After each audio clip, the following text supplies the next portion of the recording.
Bom dia, Saravá, Axé, Mojubá. Estamos agora dando início a mais um episódio, o nosso episódio de número 9 do programa Desperto, uma produção do Banda EAD, e eu sou Rodrigo Queiroz. Estamos aqui para refletir filosoficamente a religião na nossa vida prática e dessa maneira desenvolver um senso crítico sobre as nossas próprias crenças com o objetivo de despertar a consciência para algo que a gente pode vir a chamar, talvez, de realidade. Não a realidade que tentam nos fazer acreditar, mas uma realidade que é aquele estado em que você se encontra de poder dormir em paz e sentir-se em paz com o que você é, com o que você pratica, com a maneira como você vive, e sem que isso machuque você e tão pouco machuque o outro. Então, o tema do nosso desperto de hoje é: você não é livre. Você já parou para pensar sobre isso? Você se acha livre mesmo? Nós somos prisioneiros de nossas crenças, acredite ou não, aceite ou não. Somos prisioneiros dos nossos sentimentos e muitas vezes escravizados por ele, pelos sentimentos, pelas memórias, pelas questões não bem resolvidas. E quando nós falamos de euforia social, de um consciente coletivo, nós observamos que, por exemplo, vivemos um tempo em que há um abandono no lar por parte dos pais. Nas últimas décadas a gente observa muito isso, os pais que vêm de uma geração que pregava muito o direito à liberdade, o direito de ser o que quiser ser, quando passam a ser pais, tentando honrar essa intenção, essa ideia de mundo, começa a negligenciar a educação de limites, educação de valores em seu seio familiar, e delega isso, na verdade acaba de alguma maneira terceirizando isso ao mundo, o mundo escolar, ao mundo das amizades, ao mundo virtual hoje, e é uma negligência, é um abandono, obviamente, mas o que configura uma realidade hoje cada vez mais esquisita,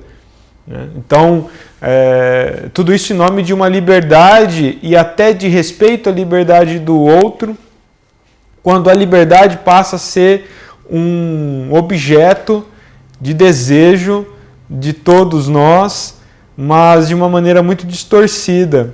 Quando você quer impor a ideia do que é vir a ser livre, você atinge a liberdade do outro, você já perdeu a sua liberdade.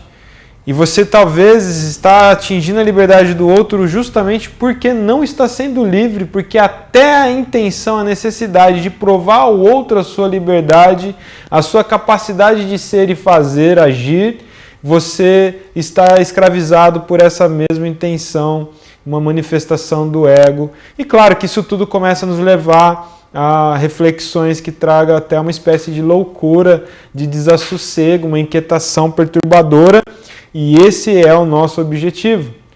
O objetivo é que você entenda que você pode pensar, você pode refletir, você pode se machucar numa busca de expansão de consciência, e que está tudo bem, está tudo certo, você pode isso, né? Há prisões que nós criamos que são boas para nós, né?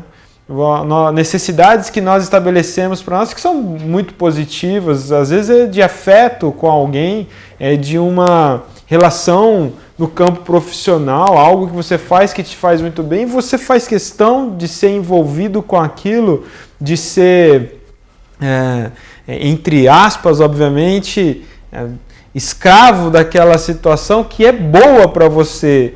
Isso que é importante entender. Até aí, você está fazendo tudo como você quer, isso é uma satisfação, e aí você já é escravo da sua satisfação, está tudo certo, tudo bem, você pode. Isso também significa que o limite da percepção de liberdade e dos prazeres de ser o que você Desconstrói a própria ideia genuína de liberdade. Porque uma coisa é a gente falar de liberdade de ir e vir, né? A liberdade de você se vestir como bem entender, embora eu acho que isso é cada vez menos provável que aconteça com as pessoas. Nós somos modelados o tempo todo também. E há liberdade que você busca porque você sente uma opressão que te machuca. Há a liberdade, há a escravização, que é a própria ideia de liberdade que você estabeleceu para você. Então, a gente está falando aqui de perturbações que deve trazer você a um olhar crítico sobre justamente aquilo que você julga no outro e que estabelece uma relação com o meio que você vive, com a forma como você vive. A Umbanda é uma religião que prega a liberdade. E é claro que ela está falando inicialmente da liberdade de crer. A Umbanda vive, desde sua origem, uma postura de resistência, porque ela entende, pela inspiração dos Mestres da Luz, que você é livre para se relacionar com Deus a seu modo, que Deus é magnânimo no amor e que por ele ser magnânimo no amor, o amor só existe positivamente e efetivamente quando na relação entre as partes de amor há uma liberdade. E que Deus, por ser magnânimo, ele não impõe regras para ser adorado, cultuado, reconhecido. Compreende-se na espiritualidade de Umbanda que Deus é a manifestação do melhor em si, no mundo, na consciência, e que o melhor de nós sai justamente quando quebramos as barreiras. Mesmo quando oprimido, quebramos a barreira de subjugação à opressão e deixamos falar ali a alma, e ali é Deus manifestado. O amor que você tem por você, pela sua consciência, pela sua relação com você no mundo, te faz manifestar a liberdade na relação mais pura de você com a sua consciência, e ali é Deus manifestado. Então, são essas inspirações que a Umbanda provoca naquele que está aberto ao que os Mestres da Luz têm a nos direcionar. Não é tão simples isso. Quando nós percebemos que há ambientes que deveriam ser de Umbanda, em que há mais uma relação de opressão, de submissão, uma hierarquia subjugadora, e que isso está longe de ser o que a gente vai chamar de essência da Umbanda. Mas ainda assim, é uma manifestação livre do indivíduo de estabelecer uma forma de culto umbandista e que ninguém pode dizer nada sobre aquilo. Se aquilo não faz bem para você, você não deve estar ali. E essa é a liberdade garantida de ação constitucional, no primeiro momento. E acredite, espiritual também. Você não deve ficar em nenhum ambiente religioso ou qualquer terreiro de Umbanda simplesmente por uma obrigação, porque falaram que é ali que você tem que estar, que é ali que está seu guia. Isso não é liberdade. Você não está sendo livre. Eu estou fazendo tudo essa introdução e quero fazer um paralelo agora. Nós almejamos a liberdade o tempo todo. Num país como o nosso, com a história que nós temos do nosso processo político, desenvolvimento social da nossa história, nós temos um povo que luta a todo custo por uma ideia de liberdade. Só que é um povo que se divide em grupos, né, vamos dizer assim, de partidos. Estamos ao vivo? Eu estou vivo, você está vivo. Estamos aqui falando do quê? Exatamente do que a gente está falando? Eu sou tão livre que vou até mudar de assunto agora. descompromissado, né? Caiu? Não, tá ok? Então vamos continuar lá. Vamos retomar. Tivemos uma queda brusca aqui no nosso voo. E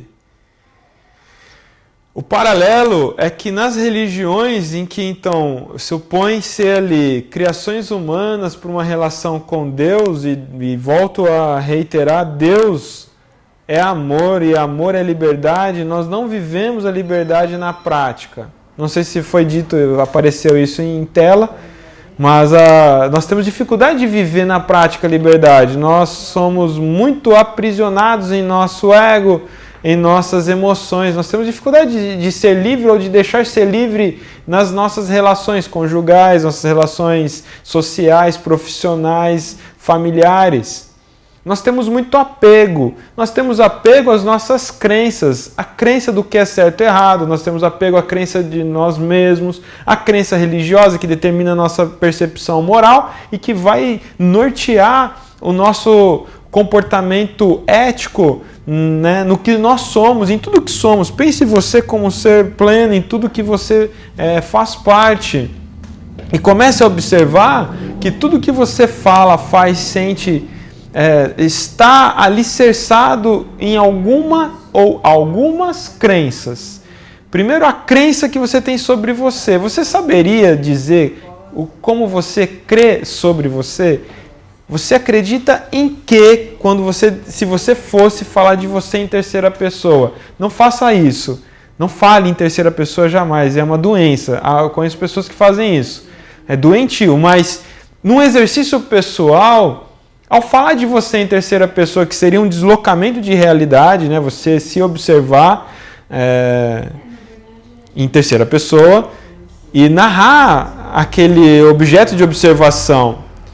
E ali, quando você faz esse exercício, se você não tem esse hábito de falar em terceira pessoa que é doentio, vai procurar ajuda, então é um exercício você ter que fazer isso, esse deslocamento, e começar a se observar. O que você tem a dizer dessa observação? Isso, o que você tiver a dizer, o que você puder escrever sobre essa observação, define a sua crença sobre você. Depois que você sair da dimensão da crença sobre você, você começa a estabelecer conscientemente, você já tem isso, a crença de mundo. Né? Então nós estamos falando aqui, eu presumo que estou falando, a grande maioria são umbandistas. Né? E mesmo que não seja, eu acredito que a grande maioria que teve atração por esse assunto são indivíduos que vivem alguma crença religiosa, mística, enfim. Então, quando você tem uma crença religiosa, e quando se fala de Umbanda, a minha crença religiosa umbandista não é a mesma que a sua. Então, isso já nos diferencia demais. Eu sei por que eu estou falando isso, porque se cada terreiro é um universo próprio da religiosidade de Umbanda, é próprio a interpretação de mundo, de vida, que aquele terreiro estabelece para aquela comunidade. E isso define muito da sua crença com o mundo e que vai impactar na sua crença sobre você. Vou dar um exemplo prático. Há quem acredite que a mediunidade é uma espécie de diferenciação, que o ser médium é um indivíduo especial, divinizado, é um dom incrível, especial, que torna ele especial no mundo. É provável que naquele terreiro as pessoas que são médios desenvolvam uma crença de si como um ser angelical, um ser muito especial, muito necessário para a vida das pessoas com quem ele convive. Eu poderia ficar aqui, não é o nosso objeto de reflexão, eu poderia ficar aqui falando quantos problemas isso acarreta na vida do indivíduo. Mas é muito comum a crença de que o ser médium é um ser especial. Da mesma maneira, por incrível que pareça, é muito comum a crença de que a mediunidade é um sacrifício, de que a mediunidade ela é uma dor, é uma dívida, é uma cruz. E por trás dessa crença de que a mediunidade é pesada, é uma cruz, é um castigo, traz a crença egóica no indivíduo de que ele é forte demais, por isso ele aguenta essa cruz. E por isso ele cai na mesma vala anterior, que é: eu sou muito especial, eu sou muito foda, eu sou do caralho, porque eu carrego essa cruz que é a mediunidade, faço um monte de caridade, porque eu tenho uma dívida que eu fui muito mal, eu fiz um monte de prejuízo para um monte de gente, hoje eu estou consciente, eu estou hiperconsciente, sou muito melhor, porque eu sou médium e eu posso resolver todas essas questões. Tudo isso é um engodo, não é objeto da nossa conversa. No entanto, isso é a crença a qual você se aprisiona. Nós vivemos uma geração, um momento que a gente observa, que a gente chama de geração mimimi. Veja bem, veja a rede social. Talvez você mesmo algumas vezes xingou algumas pessoas pela rede social, reagiu estranhamente, de uma forma chiliquenta a algum post, alguma opinião, alguma coisa que você discorda. A gente vive um momento em que nada pode, é um momento muito ruim de se viver, midiaticamente falando. Tudo é extremo.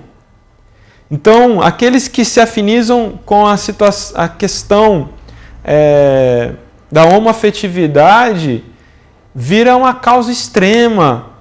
A questão da raça vira uma causa extrema, da religião. Eu conheço muito movimento umbandista e afro-brasileiro extremista. A gente observa questão política hoje em dia, então, no nosso país está tudo muito extremo. A gente não fala mais politicamente de soluções de centro. É falar sozinho. Porque existe dois grupos, o grupo do A e o grupo do B, não existe o grupo C. Então, são vários partidos, mas que se definem claramente, A e B. Se você fala qualquer coisa que está no A, no ambiente do B, você é linchado. E vice-versa. Isso é um retrato da estrutura emocional do momento, da humanidade, da sociedade. E a gente entende que por que tantas pessoas estão se afinizando com extremismos, quer seja no âmbito político, quer seja no âmbito social, né, discussões qualquer que seja, é sempre muito acalorado, é sempre muito visceral, mas uma coisa, na verdade, eu falei errado, é uma coisa dilacerante. Porque quando é visceral já está absorvido, você é capaz de dialogar, mas quando é nevrálgico, é dilacerante. Você se rasga inteiro para se fazer provar, para convencer. Então, nós temos estatística isso. A religião que mais cresce no mundo é a islâmica. E a que mais cresce no Brasil é o neoprotestantismo. Sabe o que é neoprotestantismo? É esse segmento que combate tudo que não é deles. Tudo que não é deles é obra do capiroto e deve ou ser convertido, e se não for convertido, deve de alguma forma morrer, deve deixar de existir. Para ver qual é a bronca. É isso. E a gente está falando então de duas religiões extremistas, uma que tem característica, a islâmica é uma religião extremista, porque ela é dogmata, ou seja, ela se fecha num livro e tudo que está fora daquilo ali é estranho. Né? Então, não estou falando que todos os devotos da religião muçulmana, ele é um extremista. Estou falando que, dogmaticamente falando, é assim que se organiza a religião. Ponto final.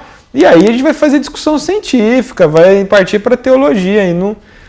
Quem não quer ficar aí? Porque o mimimi, o que é? Ai, você está exagerando, generalizando. É estatística, não é? E eu estou falando da religião islâmica, não estou falando de Estado Islâmico, que, por incrível que pareça, arregimenta milhares e milhares de jovens todos os dias, no mundo. É uma loucura de imaginar. E por que tantos jovens livres querem cabresto? Porque tantos brasileiros que têm a oportunidade de viver nesse país incrível, com exceção do nosso estado político, por que se afiniza tanto com uma crença estranha à nossa terra, ao nosso povo, à nossa constituição espiritual? Se nós somos um povo multicultural, plural, miscigenado, é natural do indivíduo brasileiro ver o místico com muita serenidade, mas a gente vê cada vez mais brasileiros se fechando numa crença dogmatizada, aprisionadora, em que ceifa qualquer ideia de liberdade. Liberdade sexual, liberdade comportamental, liberdade racional.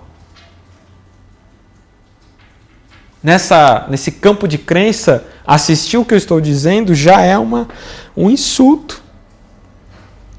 É uma heresia, é um pecado, vai dar porcaria isso. Então, nós vivemos um momento em que toda a luta de liberdade e toda a ideia de liberdade, e generalizado assim mesmo, com esse peso mesmo, parece enfadonho. E você parar para pensar, você não é livre. É isso que quer dizer, que eu quero dizer quando nós afirmamos no tema do nosso assunto, você não é livre. Não é uma pergunta, eu estou afirmando, você não é livre. Muito obrigado pela audiência, pela participação, a todos que estão nos acompanhando aqui agora.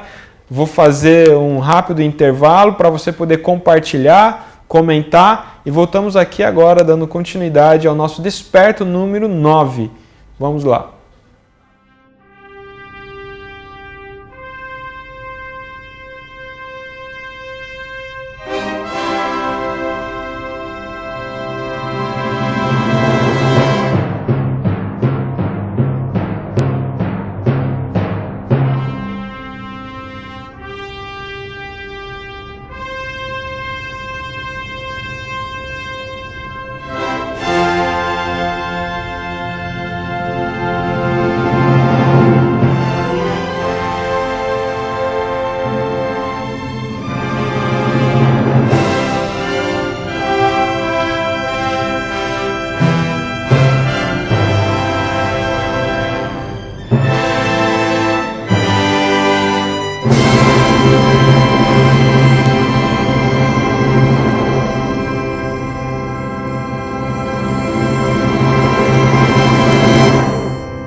Voltando com o nosso Desperto número 9, o tema é uma afirmação. Você não é livre. A crença que você tem de liberdade é o que te aprisiona. E, mais que isso, nós temos a chance aqui, pela liberdade que a Umbanda, em sua essência, proporciona, estimula, e é verdade, a Umbanda estimula a liberdade. Quem não é livre para pensar é o indivíduo. Dogmaticamente, poderíamos dizer, a Umbanda é a religião de liberdade, mas é verdade que a maioria dos umbandistas não sabe o que é isso, tem medo disso. A Ressampa trouxe uma participação muito bacana, que ela está sempre aqui com nós, muito obrigado, Rê. Vamos ler para todo mundo. Eu que vivo num Estado Islâmico sei bem como eles são radicais. As duas facções, Shia e Sunni, se odeiam entre si também. Incrível a lavagem cerebral. Eles não conseguem discutir nem explicar. É isso. Isso é o radicalismo. Ela ilustra aqui o que eu acabei de falar no bloco anterior, né? Que cada vez mais cresce no mundo um radicalismo. O radicalismo mostra que as pessoas não querem ser livres. E essa é uma problemática dentro da Umbanda. Como eu disse inicialmente, a Umbanda é uma religião de liberdade, mas parece que vivemos um momento em que o ser humano não sabe lidar com isso. Ele não quer isso. Sabe por quê? Porque liberdade é responsabilidade, é sinônimo. Não existe como você ser livre sem se responsabilizar.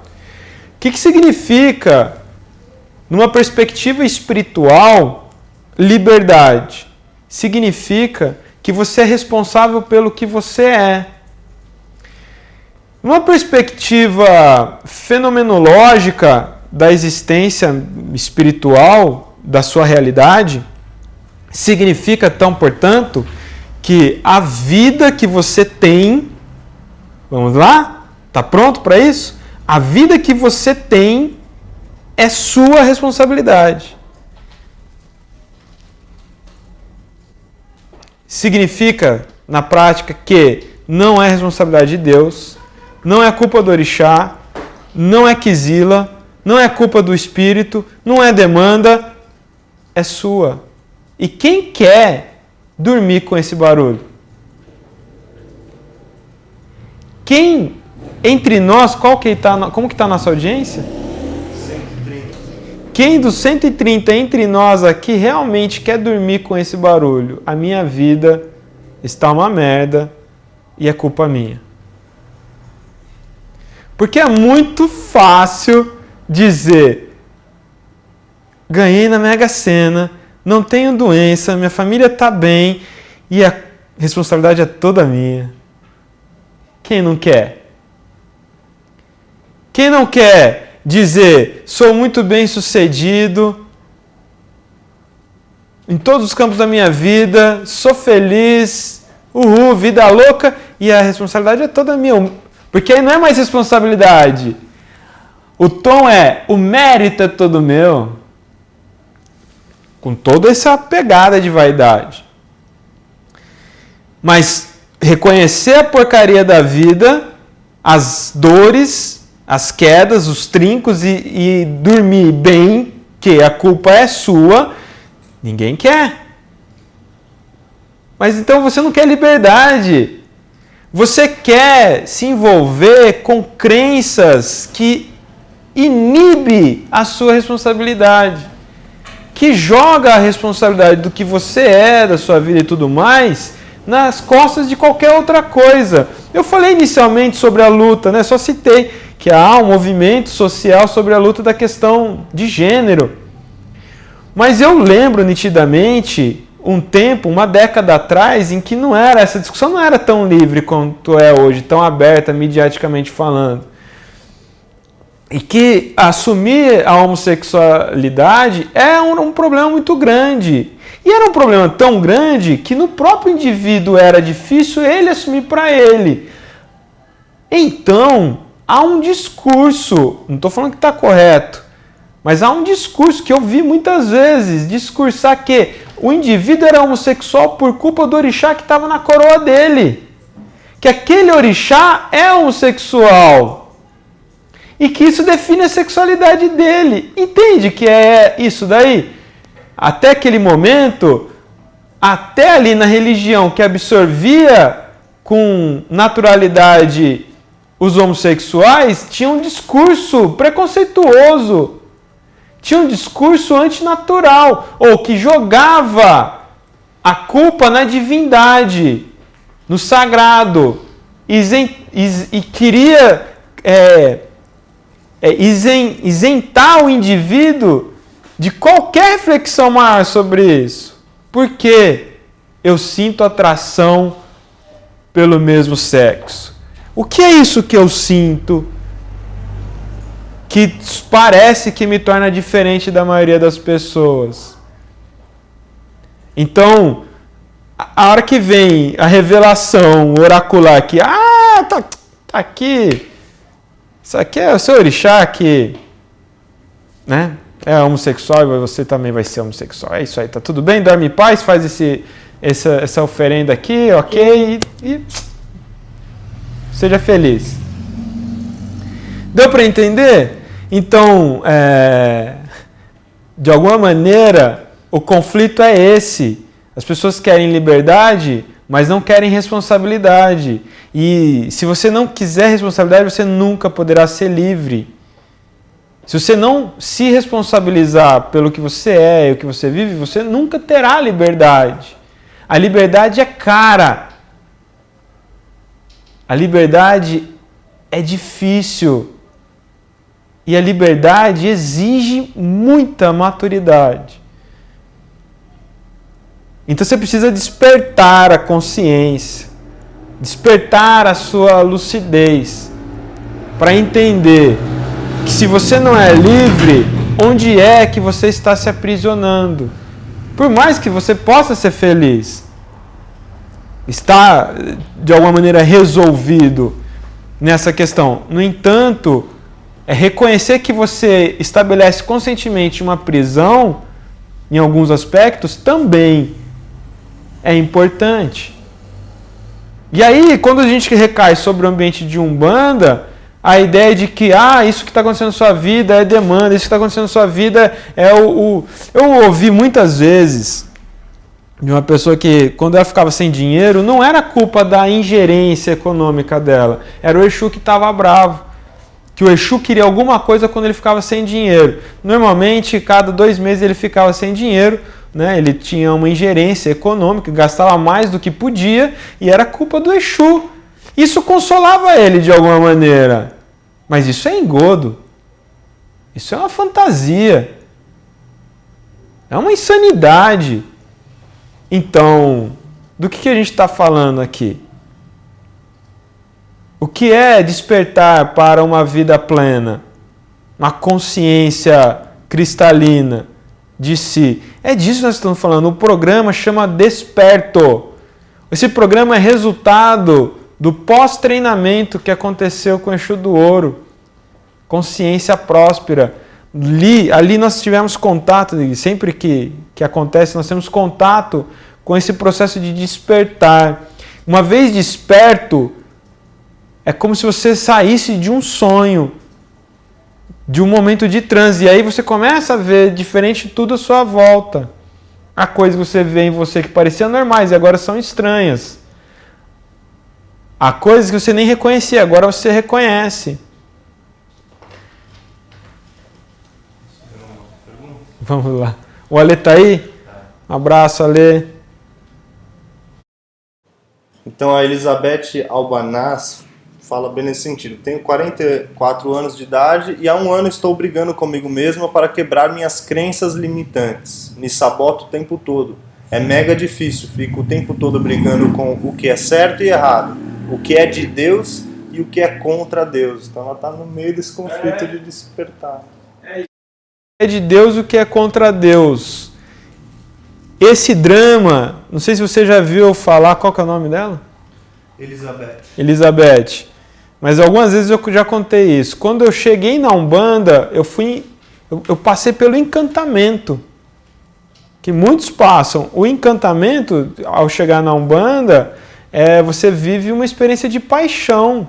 Você quer aquilo o tempo todo, você quer estar naquilo, você quer fazer aquilo, você pensa aquilo, você só fala daquilo. Isso é paixão, é encantamento.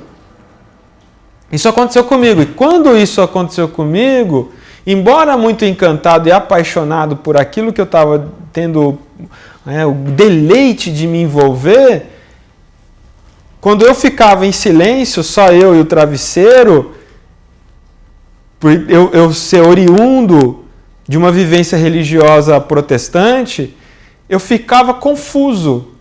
Eu não dormi em paz por uns 2 anos, me questionando se eu não estava sendo enganado pelo capeta, já que Satanás ele é tinhoso, ele pode se passar por tudo isso de bom para enganar. Isso demora para eu me libertar disso, porque eu não tinha entendido qual era a chave que eu tinha que virar. E a chave que eu tive que virar é do que eu queria me alimentar na fé. Em que eu queria acreditar? Eu queria acreditar realmente que Deus, Ele é tão pequeno quanto as minhas imperfeições, ou Deus é de fato soberano em tudo que a gente possa presumir?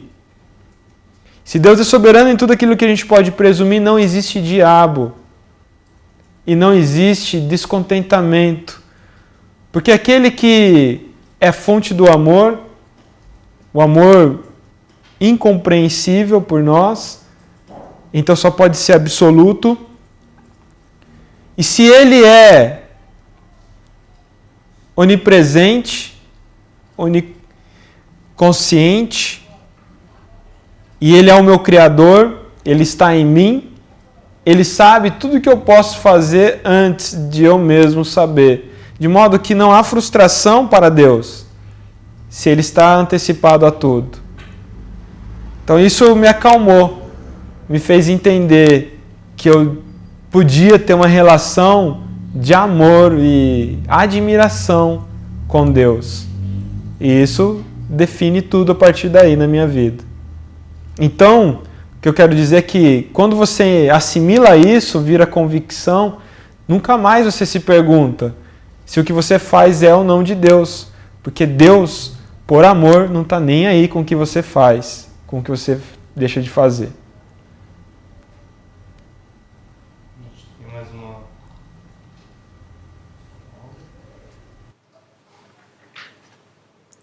uma pergunta do Eugênio, que é um comentário acerca dessa coisa do demônio, né, do mal. É justamente por este motivo que as religiões e partidos que exteriorizam a culpa em um ser místico do mal, seja o demônio ou seja o capitalismo, crescem tanto. É mais fácil culpar alguém e se sentir livre do que conquistar a verdadeira liberdade que te torna responsável pelo seu destino. É isso, Eugênio. Mas a questão é trazer a nossa realidade íntima e reconhecer em que ponto aí a gente também não faz isso. Porque é aí que existe a não liberdade. No final, você está fechado em crenças que você vai estabelecendo. E o desafio aqui é dizer que você pode mudar essas crenças até como um exercício desafiador. Você pode mudar isso, você não precisa ser isso o tempo todo e sempre. Você pode romper com isso, você pode transgredir, porque transgressão consciente pode ser a grande chance de você dar um salto de qualidade na sua vida. Então é preciso transgredir com as crenças que te limitam, que é pequena Deus, que é pequena Deus em você e que também torna a sua vida uma vida pequena e faz de você, obviamente, um indivíduo limitado, aprisionado.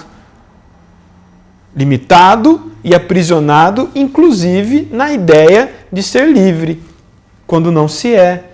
Não é capaz de mudar a sua realidade, então há algo aí que está equivocado.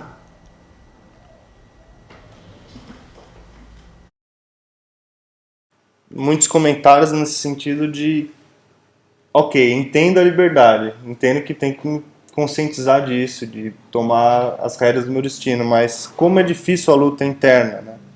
A Sônia Cipriano diz, a briga interior é muito difícil, não tenho problemas de entender que tudo é culpa minha, difícil é mudar, é fazer diferente, quebrar os hábitos, as crenças. É difícil. Voltou o áudio aí? É difícil mesmo, muito difícil. Nós desenvolvemos... Tem que falar, porque não é o ambiente, mas tem que falar. É tão difícil que eu vim durante 10 anos exercendo isso. E aí nós desenvolvemos um treinamento para isso, que são 49 dias de treinamento guiado e que as pessoas têm trazido relato de como o que parecia impossível nessa reconstrução de si mesmo é muito possível. Então, eu estou aqui falando, eu estou me escutando. E eu sei, porque já vivi isso também e vivo em outros aspectos. O tempo todo eu estou sendo provocado pelas crenças que eu estabeleço todos os dias comigo mesmo. E todos os dias eu sou confrontado comigo. E o meu maior esforço pessoal, isso é uma intimidade, é que eu me coloco à disposição do confronto. Então, eu quero me ver confrontando, porque isso me torna conscientemente mais vivo. O maior medo que eu tenho é justamente da paralisia, da acomodação ou da ilusão de criar uma ideia de que já está bom, que já atingi, né, o meu melhor, já atingi a maior compreensão. Então não, é perturbador e há de ser sempre perturbador, porque nós não temos verdadeiramente consciência da realidade. E eu vou trazer aqui o que eu sempre gosto de trazer, a frase do filme Cafundó, do Paulo Betti, de 2005, que conta a história do João da Caridade. João da Caridade, ele começa a ouvir vozes, ter visões, ele está perturbado, ainda não organizou isso dentro dele. E ele está num córrego e ele coloca a cabeça dele dentro da água, ele quer abafar aquelas vozes. E o bispo ali do vilarejo, né, que é amigo dele, corre lá, tira ele da água e fala: "Que isso, João? Tá querendo morrer?" E ele, desesperado ali, diz assim: "Eu não aguento mais, como será a face de Deus?" E ele solta a frase mais impactante que eu já ouvi: "Há de ser perturbadora, pois resolveria todos os mistérios do universo."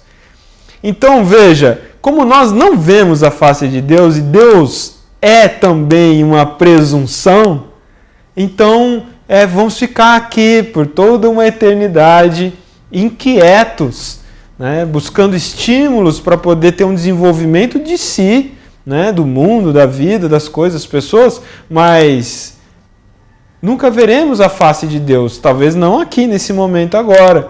E por isso, tudo são conjecturas valiosas, né? A Pri Invernon dá uma pista, talvez, né?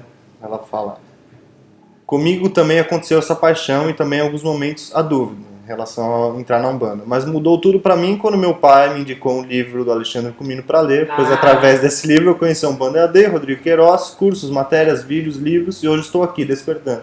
Então o conhecimento talvez seja um caminho, né? Qual que é o nome? Pri, muito obrigado pela participação e pelo carinho. É o que eu acredito. Aliás, pode até ser a minha prisão, mas eu acredito que o único caminho, o caminho mais viável, o caminho ideal, o caminho perfeito é o do conhecimento. Em 99, eu criei o Jornal de Umbanda Sagrada, porque eu não aguentava ver tanto absurdo nos terreiros. Eu era um jovem, eu tinha 17 anos. E eu estava tendo contato com a obra do Rubens, eu não aguentava ir nos terreiros e ver um monte de coisas que eu julgava naquele momento muito errado. Era nauseante para mim, perturbador. Eu queria que as pessoas soubessem daquelas coisas que eu estava sabendo também. Elas poderiam se libertar de um monte de bobagem. E aí criei o Jornal de Umbanda Sagrada. No mesmo momento que eu crio o Jornal de Umbanda Sagrada, na segunda edição eu já conheço o Alexandre Comino. É daí que surge a nossa amizade e parceria. O Alexandre começa a escrever para o jornal e, né, passa a ser o colunista único e principal do jornal Umbanda Sagrada, porque também era a vontade dele de disseminar o conhecimento, porque ele está aqui entre nós agora e ele pode dizer isso. Nós, não é uma entidade, ele está aí nos comentários, né, acompanhando. Nós vivemos isso, nós vivemos um momento de caverna, de desconhecimento total e de manipulação total, E despertamos através do conhecimento, dos estudos que têm coerência, que têm bom senso, faz sentido para nós. Então, são, desde então, 18 anos dedicados à religião e na conscientização dos religiosos umbandistas. É assim que eu venho observando a minha vida como um todo, ser cada vez melhor, à medida que eu vou me tornando cada vez melhor, quanto mais conhecimento, mais sabedoria, mais questões nesse sentido eu vou absorvendo, vou assimilando, vou tornando isso em vida prática. E eu vi ao longo desses 18 anos centenas, milhares de religiosos umbandistas ter a sua vida completamente modificada, sua vida religiosa positivamente modificada. Eu dirijo grupo de desenvolvimento mediúnico, dirijo grupo mediúnico, dirijo terreiro de atendimento, e eu vejo isso, porque as pessoas realmente só mudam a sua vida religiosa, espiritual, quando ela engatilha no conhecimento. Enquanto ela não engatilha no conhecimento, enquanto ela tem uma relação superficial de ir fazer atendimento e ficar ali pedindo coisas para os espíritos, ela não tem uma vida espiritual definitivamente boa, resolvida. Ela consegue assentar-se quando ela começa a ter conhecimento, estudo e assimilar isso com uma prática de vida. Então é nisso só que eu acredito, né, como ideal para esse despertar. E o que eu estou fazendo aqui é isso, né? Tentando trazer reflexões e, na medida do possível, um pouco de conhecimento, porque eu acredito que isso ajuda a despertar. O que é mais importante, todos nós que estamos aqui agora, entender é que para a Umbanda não é pecado pensar. E para a Umbanda é positivo demais questionar ela mesma. Você pode questionar a si mesmo, você pode questionar a atividade mediúnica que você viu ontem, você pode questionar aquilo que você está pensando e sentindo, você pode questionar o modelo do que você está vivendo e está tudo certo, você pode. Não há nada que te impeça, que te condene. Daí eu vou te interromper com um comentário da Lúcia Bernardo. Eu amo a minha Umbanda e não aceito que ninguém critique, porque eu acho ela muito linda. Essa coisa provavelmente nós devemos criticar nós mesmos, aceitar todas as críticas e continuar evoluindo. É Lúcia? É isso, Lúcia. Eu entendo o que você está falando. Eu amo também a Umbanda, não fico confortável quando vejo agressões à nossa religião. Não fico confortável, mas também hoje não perco a minha paz. O que mais tira a minha paz, e isso é uma prisão emocional, reconheço, é ver os pares fazendo aberrações, né? Fazendo um mau uso do que deveria ser sagrado e divino. É isso que mais me incomoda. E não sei se eu quero me libertar desse incômodo, porque ao mesmo tempo isso que é o combustível para eu estar fazendo o que eu estou fazendo aqui, né? Mas a Umbanda não precisa de defesa, entende? Ela não precisa mesmo de defesa, não precisa que ninguém defenda ela. Não vejo a Umbanda convocando um exército para defendê-la de quem não a entende. Ela não está preocupada com isso, tanto é que ela não é uma religião de conversão. Só religiões de conversão precisa ser defendida, porque ela tem uma verdade absoluta. Ela é detentora de uma verdade absoluta. A Umbanda não é uma religião de verdade absoluta. Tanto é que ela estimula e permite que eu esteja aqui fazendo isso que eu estou fazendo. Eu estou criticando a religião aqui e estou criticando a maneira de vocês pensarem. E vou dormir em paz com isso. Não vai mudar nada negativamente na minha vida. Então, isso é estímulo da Umbanda. A Umbanda não precisa de defensores. A Umbanda precisa de umbandistas conscientes. E isso faz toda a diferença. Para fechar, porque faltam 5 minutos, E é uma pergunta que vai engatilhar para o próximo, que é a evolução. Fernando Vira, a mente que se abre a uma nova ideia jamais voltará ao seu tamanho original, Albert Einstein. Essa frase só poderá funcionar quando a vaidade, o ego e o orgulho não estiverem presentes. Saravá. Fernando, muito obrigado pela participação. Eu vejo sua participação todos os dizer que eu vejo todos os comentários. Eu leio todos os comentários e respondo a maioria deles, então sou eu mesmo. Eu entendo isso que você está falando, Fernando, mas para ser mais realista, vamos dizer assim, nós não vamos nos livrar nunca do ego, da vaidade. E aí que está o ponto. É ego e é vaidade fazer o que eu estou fazendo aqui agora. Eu presumo que estou numa situação melhor que a sua, porque eu estou fazendo essa reflexão. Isso é uma verdade que eu sinto no meu ego. E esse ego, ele é motivador para, de repente, fazer algo assertivo. Eu não estou escravo dele, nem querendo impor nada para ninguém. Acho que essa é a diferença. O ego, a vaidade, ela sempre vai existir porque essa estrutura ela é nata ao ser humano, é inerente ao ser humano. Agora, é como você conduz isso daí é que define a validade desse combustível que todos nós temos. Então, porque o que não é ego e o que não é vaidade? Existe o antônimo disso. Você está falando de simplicidade e humildade? O que é simplicidade e o que é humildade? É essa resposta que tem que dar. O que é humildade? É o que você veste? É como você se veste? O que é humildade?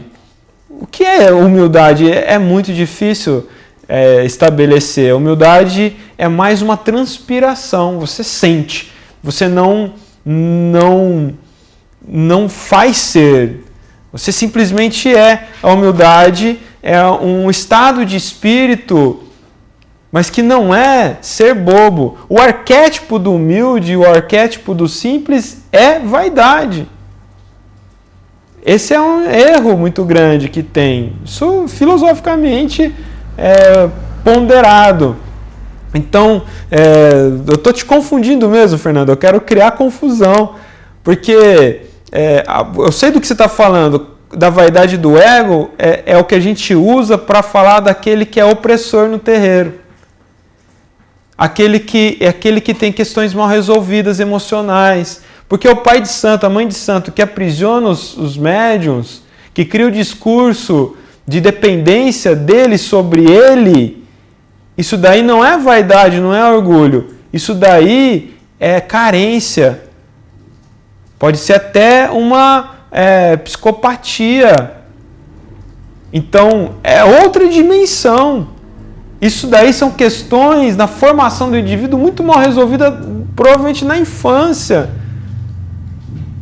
E que quando ele cresce, ele quer ter poder. Poder não é vaidade.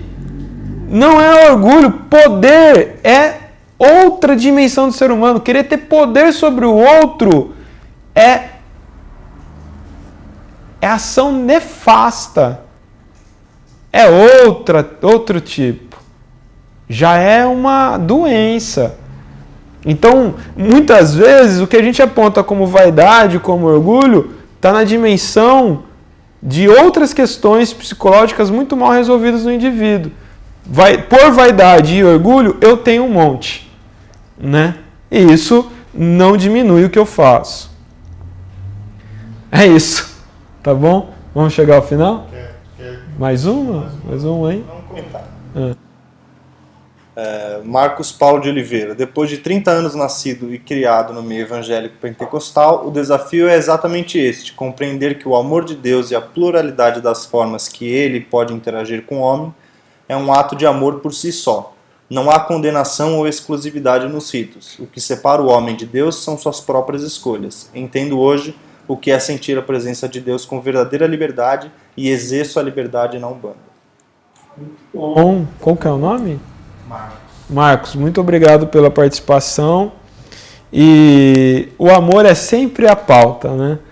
Ele sempre retoma, talvez porque o mundo parece precisar de mais amor, ou porque de outra maneira estamos tendo um movimento cada vez maior de estímulo ao despertar no amor.